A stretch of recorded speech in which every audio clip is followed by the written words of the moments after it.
Iwe tupungiane mikono. Haleluya.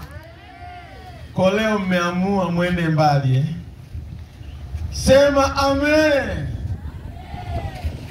Mlioko kwa mwezi mkaja mahali hapa au kivuli, kuna kivuli mahali hapa, maana huko mko mbali, lakini amani ya Bwana itawale. Ukiongoza kubaki hapo usije ukasema yani mtumishi wa Mungu aliniondoa uweponi kabisa, niko nimeshatengeneza wingu langu. Uwe na amani, mmejiongeza, mmekaribia hata hapo. Mungu awabariki. Bwana Yesu asifiwe. Imempendeza Mungu siku hii ya leo tuweze kufika mbele zake tena. Ninaomba twende moja kwa moja kwenye neno la Mungu.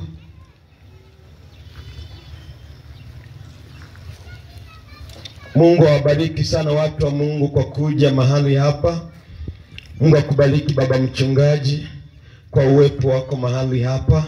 Zaidi tunamtukuza Bwana Yesu kwa kuturuhusu kuwepo mahali hapa. Amen. Ninaomba tuangalie neno la Mungu katika kitabu cha waraka wa kwanza wa Yohana sura ile ya 3 na mstari wa 8. Waraka wa kwanza wa Yohana sura ile ya 3 mstari wa 8. Neno la Mungu linasema, atendaye dhambi ni wa Ibilisi, kwa kuwa Ibilisi hutenda dhambi tangu mwanzo. Kwa kusudi hili mwana wa Mungu alidhihirishwa ili azivunje kazi za Ibilisi. Kwa kusudi hili mwana wa Mungu alidhihirishwa ili azivunje kazi za Ibilisi. Haleluya. Amen. Maandiko yanatuonyesha moja ya kazi ambayo Yesu ilimleta duniani ni kuvunja kazi za Ibilisi. Haleluya. Haleluya. Kumbe watumishi wa Mungu, shetani ana kazi duniani anayoifanya. Lakini naomba niwaulize, nani amewahi kumuona shetani anafanya kazi duniani? Kamaona amevaa kabisa, anapita sijui amebeba nini, sijui matofali kama wajenzi wanavyojenga, anafanya. Nani amewahi kumuona? Bwana asifiwe sana. Lakini neno la Mungu linatuweka wazi ya kwamba shetani anafanya kazi duniani, na kilichomfanya Yesu aje duniani ni ili azivunje kazi za Ibilisi ambazo shetani anazifanya. Haleluya. Na inaomba nikuweke wazi kwamba kazi anazozifanya shetani sio kwenye magorofa, sio kwenye nini, anafanya kazi kwa watu. Kuna kazi shetani amewekeza kwa watu, na ndiyo maana Yesu alikuja duniani. Unaweza ukajiuliza hizo kazi ni zipi? Mtumishi wa Mungu aliye karibu na Biblia, nisomee kitabu cha Yohana sura ile ya 10 mstari kuanzia wa 10. Haleluya. Haleluya. Ili uweze kuona hizo kazi za Ibilisi ni zipi ambazo shetani huwa anazifanya. Aha. Yohana sura ile ya 10 mstari wa 10. Neno la Mungu linasema, mwivi haji ila aibe na kuchinja na kuharibu. Mimi nalikuja ili wawe na uzima, kisha wawe nao tele. Tarudia, mwivi haji ila aibe. Moja ya kazi ya Ibilisi kumbe ni kufanyeje? Ni kuiba. Bwana asifiwe sana. Bwana asifiwe sana. Kwa hiyo tunapoangalia, nimesema kazi ya Ibilisi anazifanya kwa wanadamu. Moja ya kazi yake ni kuiba, vitu ambavyo ni vya kimungu kwa wanadamu. Haleluya. Mahali ambapo Mungu ameweka baraka, shetani anatafuta namna ya kuiba hiyo baraka kwenye maisha ya huyo mtu. Mahali ambapo Mungu ameweka kipawa, kazi ya shetani ni kuiba hicho kipawa. Haleluya. Na Mungu linazidi kusema ili aibe, lakini pia na kuchinja. Bwana asifiwe. Haya, na kuharibu. Kuchinja tunajua ni kuua.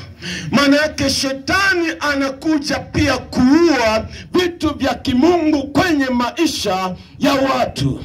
Lakini pia amesema kuharibu. Haleluya. Shetani ni muharibifu. Kazi nyingine ya shetani ni kuharibu. Tumeona ndoa za watu wengi zikaribika. Sio zote zimeharibika kwa sababu hawajui kuishi.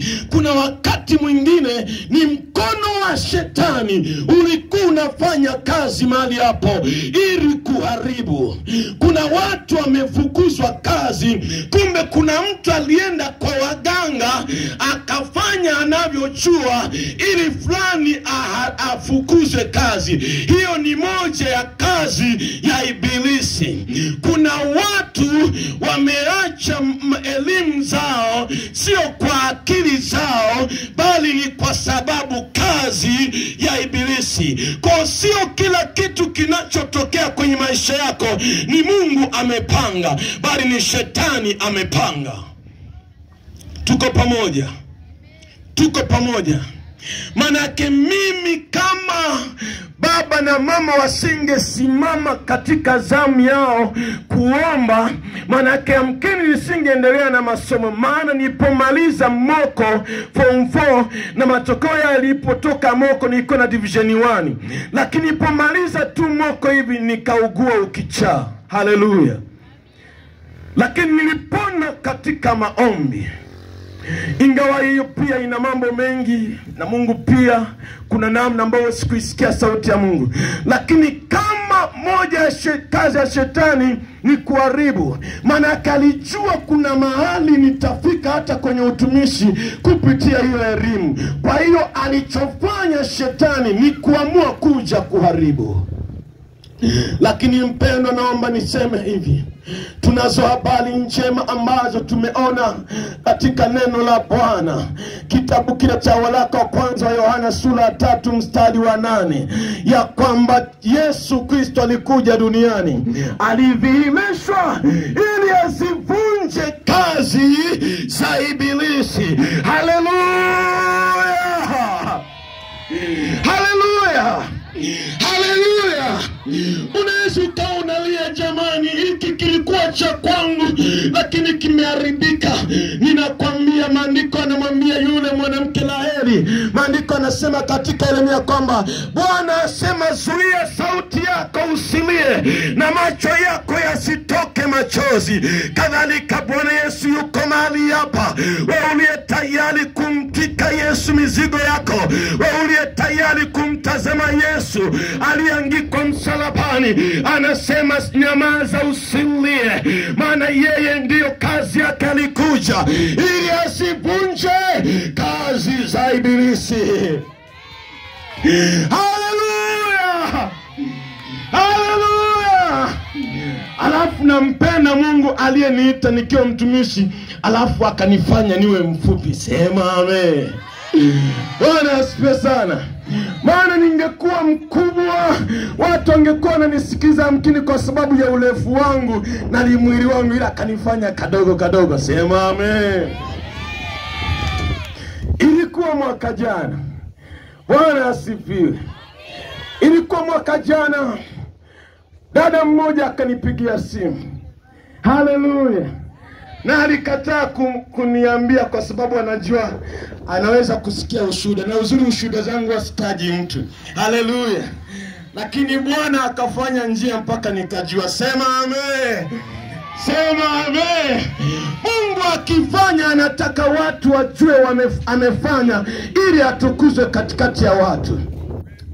Mara yule dada mume wake akabadilika, alipoombewa tu akapata kazi, akabadilika akawa halali ndani.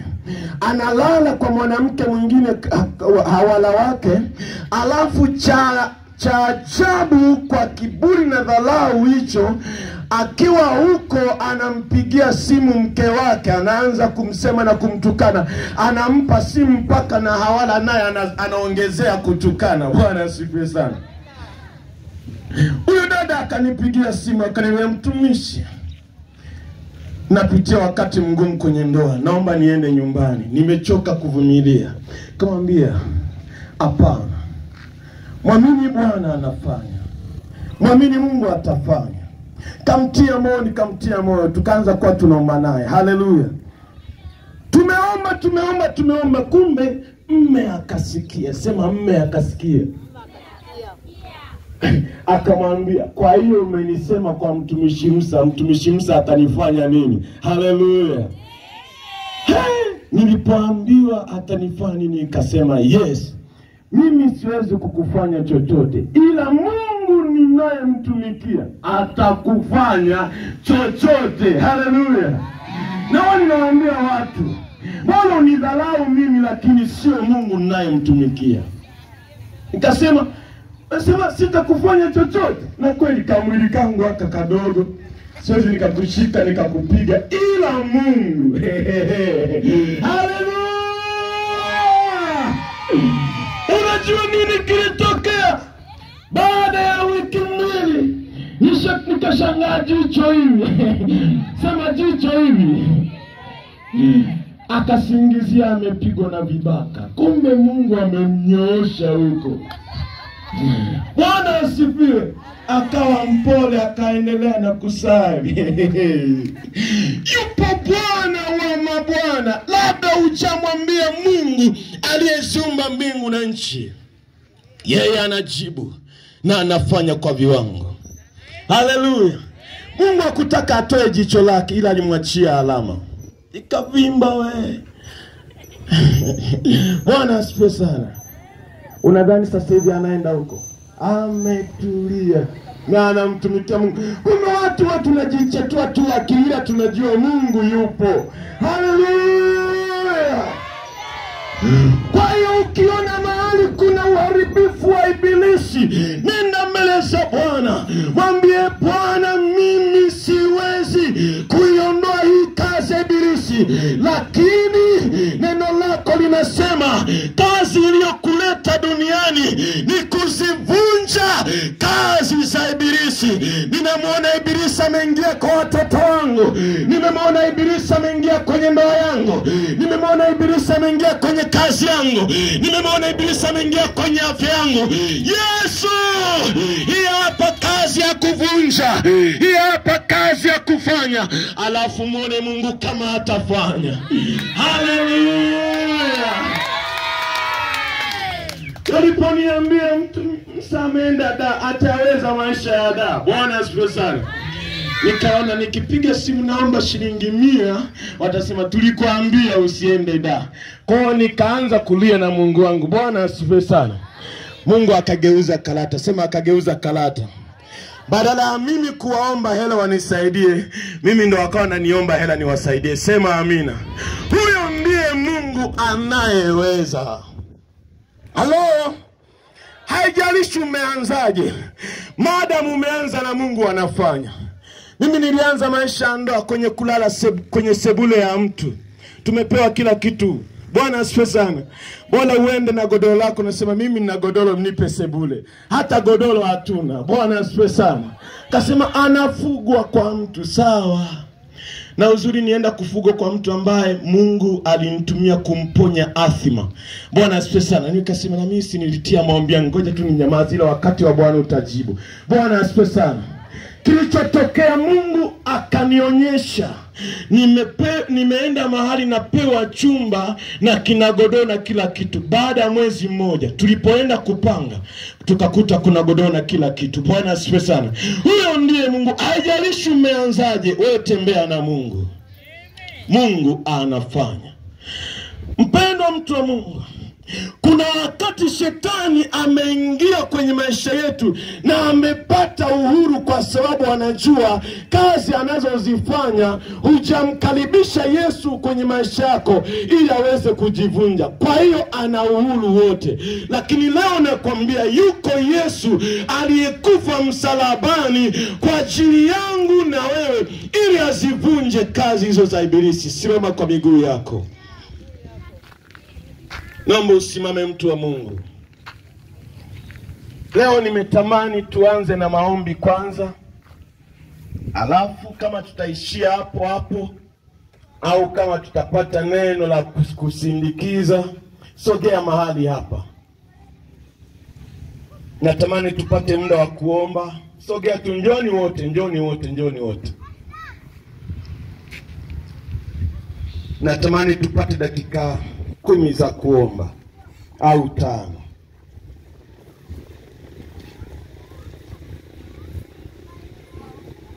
Yupo Mungu aliye hai. Yupo Mungu aliye hai. Mungu anachohitaji, jana nilisema kwa habari ya kuchukua hatua ya imani. Mungu anachohitaji ni hatua ya imani. Mwaka jana mwezi wa 12 kuna injinia mmoja tulikuwa tunaomba naye, alisamehewa deni la milioni 3. Lakini kabla hajasamehewa deni aliota ndoto amepelekwa polisi na anayemdai. Baada ya hapo anayemdai akasema nimefuta kesi. Baada ya wiki kama 2 aliyekuwa na mdai akampeleka mahakamani. Lakini wakiwa huko akamwambia mimi sio kwamba nimekataa kulipa na niko na mlipa. Kesho yake akasema nimekosa amani na nimesamehe hilo deni. Bwana asifiwe sana. Haina maana kwamba ukope madeni maana unajua Mungu atakufanyia mlango usamehewe. Bali inaonyesha kwamba Mungu anajibu jambo lolote. Amen. Tutaimba wimbo mmoja unasema tenda miujiza. Usiache Bwana siku hii ipite bila kutenda miujiza. Na tunamwamini Bwana atafanya. Inawezekana kuna mtu mahali hapa, kuna kipindi mwaka jana kama sikisemi niliomba na mtu alikuwa anasumbuliwa na bawasiri. Mungu alimponya. Leo tutaomba mahali hapa. Hautatoa ushuhuda wa wazi hata kama Mungu amekuponya, ila nataka umwamini Mungu tutakapoomba leo. Weka imani ya kwamba kuanzia leo utapona hiyo bawasiri. Alafu ukienda kujisaidia umtazame Bwana, uangalie kama kuna damu inatoka. Na wala usihangaike kuja kushuhudia, ili utaandika tu ushuhuda kile ambacho Mungu amekuponya bila jina lako. Alafu mimi nitakuja kusema mahali hapa.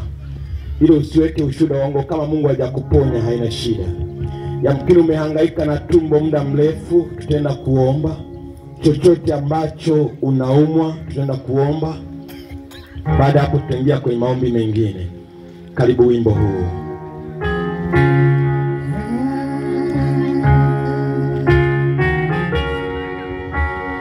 Hata kama una mgonjwa yuko mbali, weka imani kwa Mungu.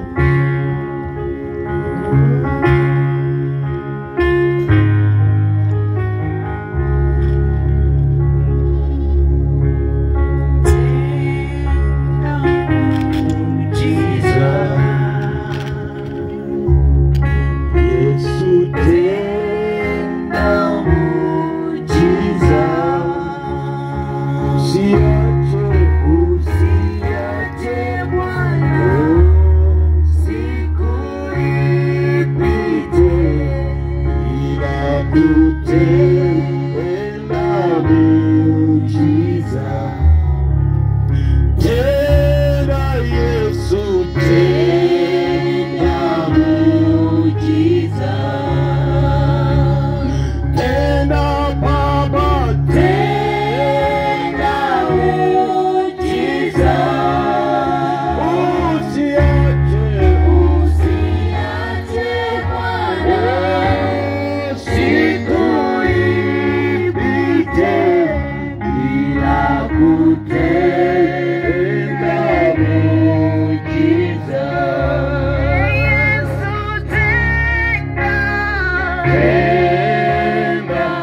kumwabudu Bwana. Usiweke shaka. Usione na shaka.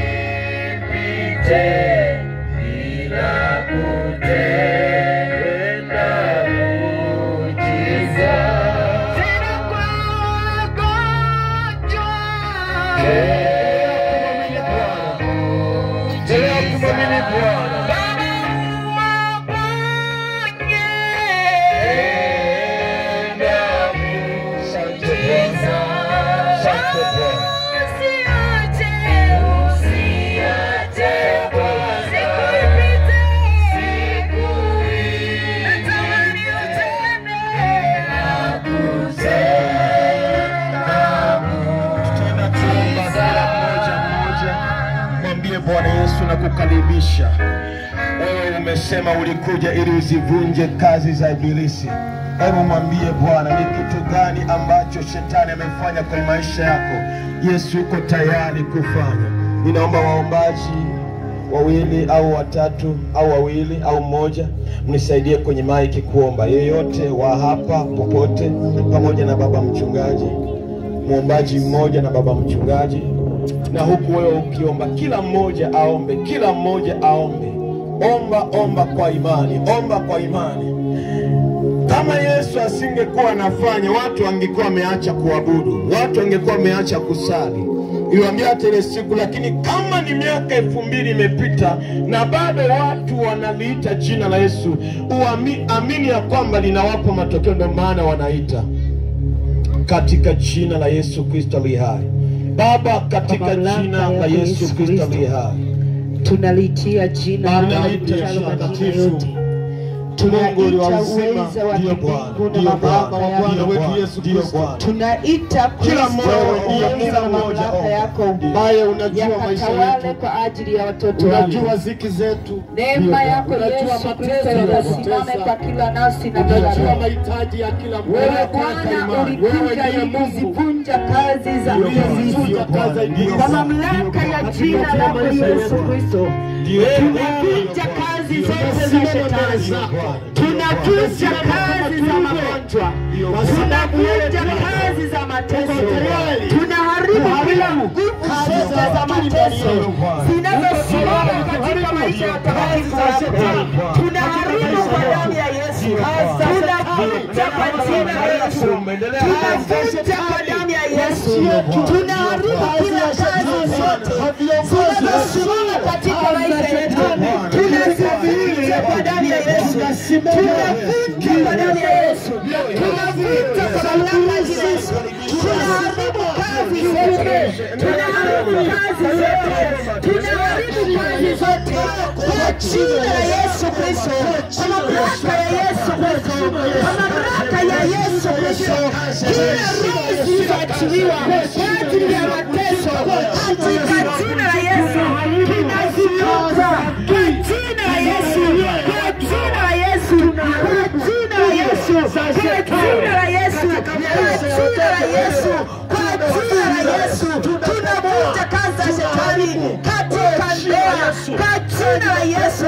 Kila roho zinazoachiliwa kwa ajili ya kuharibu ndoa, kwa ajili ya kuvuruga, kwa ajili ya mafarakano, tunaharibu kwa jina la Yesu, tunaharibu kwa damu ya Yesu, kwa damu ya Yesu Kristo, kwa jina la Yesu, kwa mamlaka ya jina la Yesu. Tunaharibu kazi zote, tunaharibu kazi zote, nguvu zote za shetani, nguvu zote za majini, nguvu zote za kipepo, kwa jina la Yesu, kwa jina la Yesu, kwa jina la Yesu, kwa damu ya Yesu, kwa damu ya Yesu, kwa damu ya Yesu, kwa damu ya Yesu, kwa jina la Yesu. Kila roho, kila roho ya mateso, kila roho ya mateso, madhabahu ya mateso, tunazivunja kazi zote za shetani, tunavunja kila madhabahu, kila maagano, tunavunja kwa jina la Yesu, kwa jina la Yesu, kwa damu ya Yesu, kwa jina la Yesu, kwa damu ya Yesu, kwa jina la Yesu. Jina la kamata uchumi, tunaharibu kazi zake kwa jina la Yesu, kwa damu ya Yesu, kwa jina la Yesu, kwa damu ya Yesu, kwa jina la Yesu, kwa damu ya Yesu. Kazi zote za adui tunaziharibu kwa damu ya Yesu, kwa jina la Yesu, kwa damu ya Yesu, kwa jina la Yesu, kwa damu ya Yesu, kwa jina la Yesu. Nguvu zote za adui tunazivunja, kazi zote tunaziharibu, tunazibomoa, tunazivunja, pole zote tunabomoa, tunaharibu kwa damu ya Yesu, kwa jina la Yesu, kwa damu ya Yesu, kwa jina la Yesu, kwa damu ya Yesu, kwa jina la Yesu. Kila roho tunaziharibu kwa jina la Yesu na kwa damu ya Yesu, kwa jina la Yesu. Yesu, asante. Kuna mtu mahali hapa ambaye alikuwa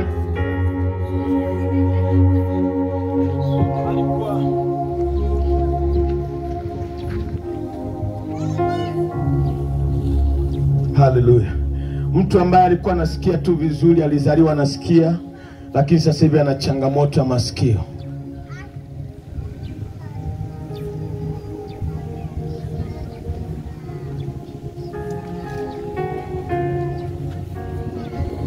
Nani mahali hapa amekuja unajua kabisa ninaumwa, na kama Mungu akiniponya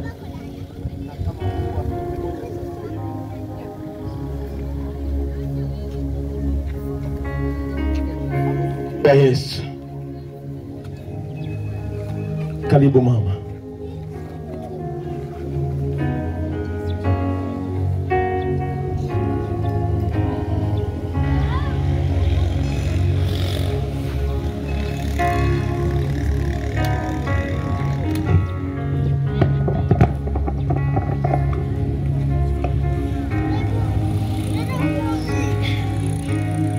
Na hata sasa hivi inauma. Sawa. Mama huyu ana shida ya miguu na hata sasa hivi inauma. Tunaenda kumomba Bwana Yesu ili Bwana Yesu amponye mahali hapa hapa. Mama, unaamini ya kwamba Yesu anaweza akakuponya hapa hapa? Unaamini? Haya, watu wa Mungu, naomba tunyoshe mkono kwa huyu mama. Na watu wanaweza kuja mahali hapa kumombea, karibu. Maandiko yanasema Yesu alikuja ili azivunje kazi za ibilisi. Yesu yupo na hata sasa anaishi na hata sasa anafanya. Baba, katika jina la Yesu Kristo aliye Baba mtakatifu, Mungu wa mbinguni, ndio Bwana, tunasogea mbele zako kwa ajili ya shida ya maumivu ya miguu, ndio Bwana, kwa ajili ya mtumishi wako, ndio Bwana, tunamsogeza kwa damu yako ya thamani, damu yenye nguvu, ikaondoe maumivu, miguu kuwaka moto, kama likanyaga nguvu za giza, tunazitamkia kuvunjwa kwa jina la Yesu. Kwa damu ya Yesu tunatamka sasa mamlaka ya kimungu iendelee kushuka ya Bwana, kuleta kutoa maumivu yote katika maumivu anayopokea. Na sasa tunaamuru haya kwa jina la Yesu Kristo, misuli ya miguu tunaomba pokea uponyaji kwa jina la Yesu Kristo. Misuli ya miguu pokea uponyaji kwa jina la Yesu Kristo. Achia hii miguu, achia hii miguu kwa jina la Yesu Kristo. Tunaamuru uponyaji kuanzia utosini hadi unyaoni. Neno limesema kila pando asolipanda Baba mbinguni litang'olewa. Na maandiko nasema walimletea wagonjwa akawaponya wote, akaponya magonjwa na udhaifu wa kila aina. Tunaamuru kwa jina la Yesu pokea uponyaji, maana kwa kupigwa kwake Yesu sisi tumepona. Mama, pokea uponyaji. Tunalika nguvu ya Mungu sasa, operation ya kimungu, operation ya kimungu kwa jina la Yesu Kristo. Maana mwana wa Mungu Yesu Kristo alikuja ili azivunje kazi za ibilisi. Haya, ewe ugonjwa toka kwa jina la Yesu, achia kwa jina la Yesu Kristo, kanzi maumivu toka kwa jina la Yesu Kristo. Tunatangaza uzima, tunatangaza uponyaji kwa jina la Yesu Kristo ni hai. Pokea uponyaji, pokea uponyaji mara hii kwa jina la Yesu, kwa jina la Yesu. Tunaomba Mungu kampe uzima na afya. Tunatamka uumbaji kwa jina la Yesu. Maana Yesu tazama wewe ni mfinyanzi. Kwa jina la Yesu. Vilivyoharibika na vifanyanga tena. Natamka ewe mama, pokea uponyaji kwa jina la Yesu. Kwa jina la Yesu Kristo ali hai. Enyi miguu, muwe wazima, pokea uponyaji mara hii kwa jina la Yesu. Amen. Shangilie Bwana kwa makofi na vigelegele. Mama, ninaomba ujikague. Uzuri wewe ni mtu mzima na huwezi ukamdanganya Mungu. Naomba tu kague miguu yako, hebu tembea mahali hapo. Kama inauma utajua inauma. Inua miguu yako kidogo. Kagua umepona au unasikia unafuu au nini.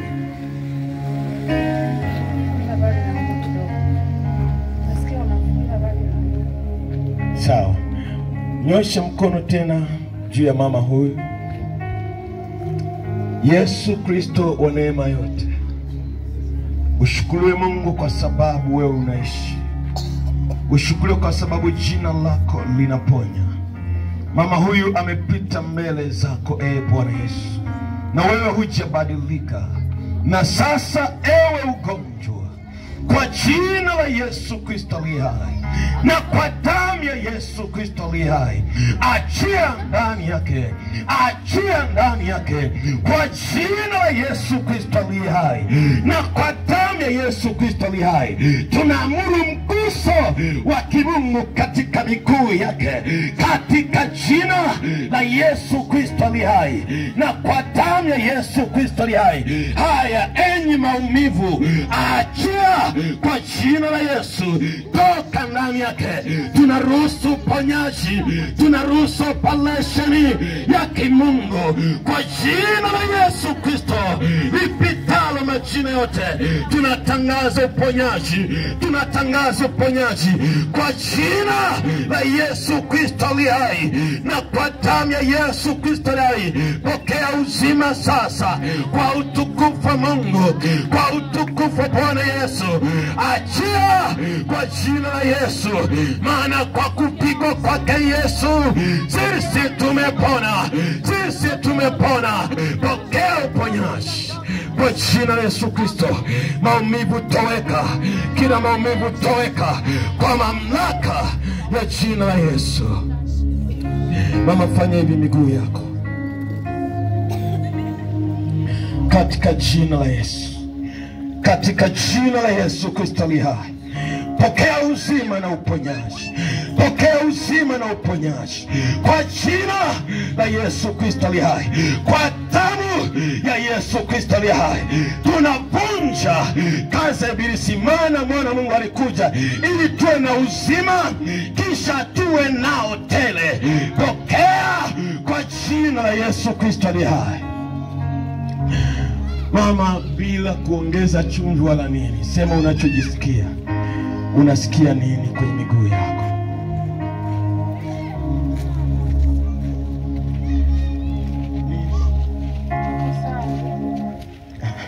Usiogope kwamba mtumishi ametoa jasho anaomba. Mimi ninaomba, anayeponya ni Mungu. Kwa hiyo sema unachosikia. Unasikia unafuu, unasikia maumivu, unasikia kupona. Wala tumsaidie Mungu kufanya kazi, maana sisi ni watenda kazi. Unajisikiaje miguu? Ikague tena. Tembea mahali hapo. Wala hata siku moja kwenye mkutano usije ukamsaidia shetani kazi ukatoa ushuhuda ambao Mungu hajafanya, maana tumlazimishi Mungu. Ndio mama, unasikiaje?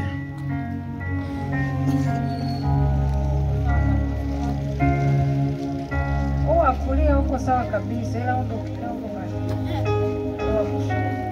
Tunaomba mara ya mwisho. Nani amechoka kuomba? Mara ya mwisho. Amen. Unaitwa nani mama? Katika jina la Yesu Kristo, nyosha mkono wako mtu wa Mungu. Unapomwombea mwingine, unaweza ukashangaa Mungu anakuhudumia pia. Kwa Mungu ana njia nyingi za kuhudumia watu. Baba, katika jina la Yesu Kristo aliye hai, tazama ulimwombea yule kipofu, ulipomuuliza anaona nini, akasema anaona watu kama miti natembea. Ukaweka mikono tena kwenye macho yake na akaona sawa sawa. Katika jina la Yesu Kristo aliye hai, umesema mkiwa na imani mtaiamuru milima ing'oke nayo itatii. Na sasa kwa mamlaka ya jina la Yesu Kristo aliye hai, tunaamuru uponyaji wa kimungu katika miguu yote miwili katika jina la Yesu Kristo aliye hai. Shetani na ugonjwa wako wote sasa imekwisha, maana Kristo akiwa msalabani alitamka akasema imekwisha. Na wewe ugonjwa umekwisha kwa jina la Yesu Kristo aliye hai. Toweka, achia miguu hii kwa mamlaka jina la Yesu Kristo aliye hai. Achia kwa jina la Yesu Kristo aliye hai. Kama alivyokuwa mzima, tunarejesha uzima katika miguu yake. Anapoondoka kwenye mkutano huu, tunatangaza uponyaji katika jina la Yesu Kristo aliye hai. Yesu, ulikuja kuzivunja kazi za ibilisi, na iwe kwake pia katika jina la Yesu. Amen. Mama, kagua mguu wako mara ya mwisho.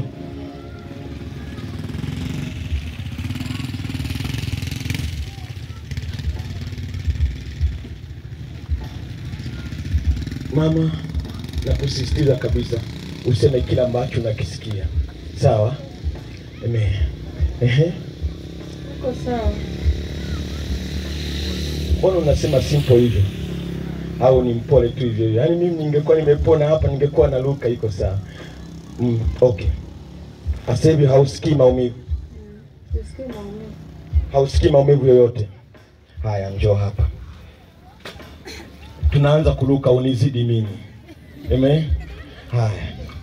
Yesu, Yesu, Yesu, Yesu, Yesu. Hallelujah. Mama, naomba bila kuogopa uambie watu unasikia nini kwenye miguu yako. Najisikia vizuri, mawazo yale yamepona. Yesu ni Bwana. Amen. Mungu akubariki, shikilia hiyo imani. Ninaomba nihitimishe na wewe. Nimemleta huyu mama, hatujapatana naye lolote. Amen. Ili kwamba uchukue hatua ya imani. Nami naomba nihitimishe kwa mahitaji yoyote yale. Yesu alikuja ili azivunje kazi za ibilisi. Naomba ufumbe macho yako na unyoshe mkono wako kwa Mungu. Na kwa imani tu rudia maneno haya. Sema, ee Bwana Yesu, wewe ulikuja ili uzivunje kazi za ibilisi. Ee Bwana Yesu, mimi naamini magonjwa sio kazi yako. Magonjwa ni kazi ya ibilisi. Mikosi ni kazi ya ibilisi. Laana ni kazi ya ibilisi. Madeni ni kazi ya ibilisi. Roho ya kukataliwa ni kazi ya ibilisi. Yesu, ninakukaribisha leo kwenye maisha yangu. Fungua uzao wangu. Fungua familia yangu. Fungua afya yangu. Fungua kazi yangu. Katika jina la Yesu na kwa damu ya Yesu. Bwana Yesu, siku hii ya leo, ongeza sauti, siku hii ya leo ninatangaza ushindi kwenye maisha yangu. Shetani, leo tunaagana na wewe. Ninasema bye bye. Ninasema bye bye shetani. Leo ninaagana na wewe. Ninasema bye bye. Ninasema bye bye. Mikosi bye bye. Magonjwa bye bye. Kukataliwa bye bye. Katika jina la Yesu. Mimi ni mpya. Nimezaliwa upya na ukoo wangu katika jina la Yesu. Amen. Shangilie Bwana kwa makofi na vigelegele.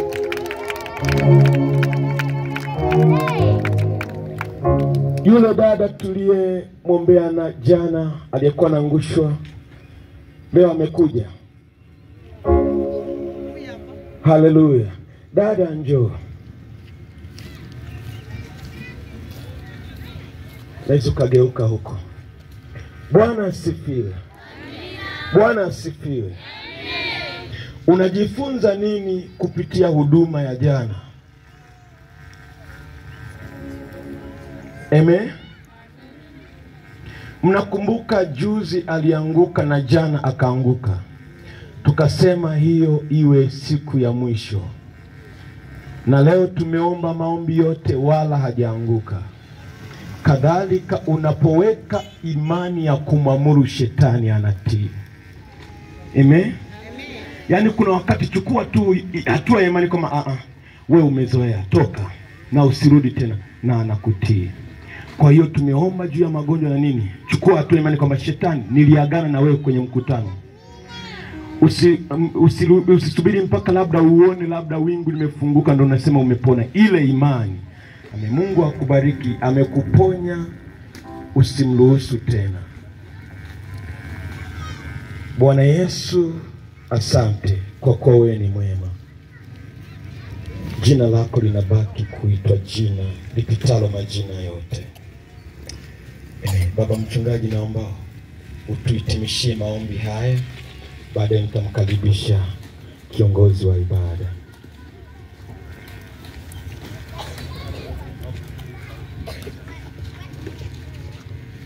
Unaweza ukanyosha mkono wako baba mchungaji anapoomba. Baba mtakatifu, uliye mtakatifu sana, usiyependa kutuacha katika hali ya utumwa wa dhambi. Ndio Bwana. Ulimwachilia mwanao Yesu Kristo, aliyekuwa mtakatifu na mkamilifu, ili afe kwa ajili ya wenye dhambi, ili atwae udhaifu wetu, ili azivunje kazi ya yule adui, na kwa njia hiyo atuunganishe na Mungu kwa kutupatanisha kwa damu ya thamani. Asante Bwana Yesu kwa neema hiyo. Asante kwa ajili ya kujitoa kwako kwa ajili ya maisha yetu. Hakika Mungu natupenda kwa namna ya ajabu. Asante kwa ukarimu wako. Asante kwa kujitoa kwako. Hata tunashukuru kwa ajili ya neno ambalo limepita katikati yetu. Tuendelea kuomba Mungu kasimame pamoja nasi. Wale walio na shida na magonjwa, Mungu endelea kutenda muujiza wako katikati yao. Maana tunaamini wewe unaweza. Maana tunaamini kwako kuna nguvu. Maana tunaamini kwako kuna mamlaka. Mamlaka ya kimungu yakaendelea kuvunja kazi za adui, kazi za shetani kwa watoto wetu, katika kazi zetu, katika uzao wetu. Bwana, tunaamini ya kwamba lipo tumaini lililobaki ni katika Yesu Kristo, mshindi wa yote. Nasi tunaamini tunashinda zaidi ya kushinda katika wewe ututiaye nguvu. Nibariki kutano hili Bwana. Wabariki watumishi wako. Bariki mtumishi wako aliyetupa neno jioni hii. Tunaamini ya kwamba Mungu umemwandaa kwa wakati mkamilifu, ili tukapate neno, ili tukapate huduma kupitia mtumishi wako. Asante Bwana kwa kutujalia afya njema hadi kufikia siku hii ya leo tena tumeliazimisha jina lako. Tembea pamoja nasi, simama pamoja nasi, tutangulie kila tunakopita, tunakokaa. Mungu ukawe pamoja nasi. Asante Bwana Yesu mwingi wa rehema, utaendelea kutubariki mmoja mmoja, maana ulikuja sisi tupate uzima wa milele kupitia Yesu Kristo. Asante Bwana Yesu, tunatumaini jina lako. Endelea kuwabariki watumishi wako tunapoahirisha ibada ya leo, lakini Mungu utafungua mlango kwa ibada nyingine. Kwa jina la Yesu tunaomba na kuamini. Amen. Amen. Mungu awabariki sana. Ukiulizwa mmejifunza nini leo, sema kuzivunja kazi za ibilisi. Nazivunjaje kazi za ibilisi? Kupitia kumuita nani? Yesu. Mungu awabariki sana.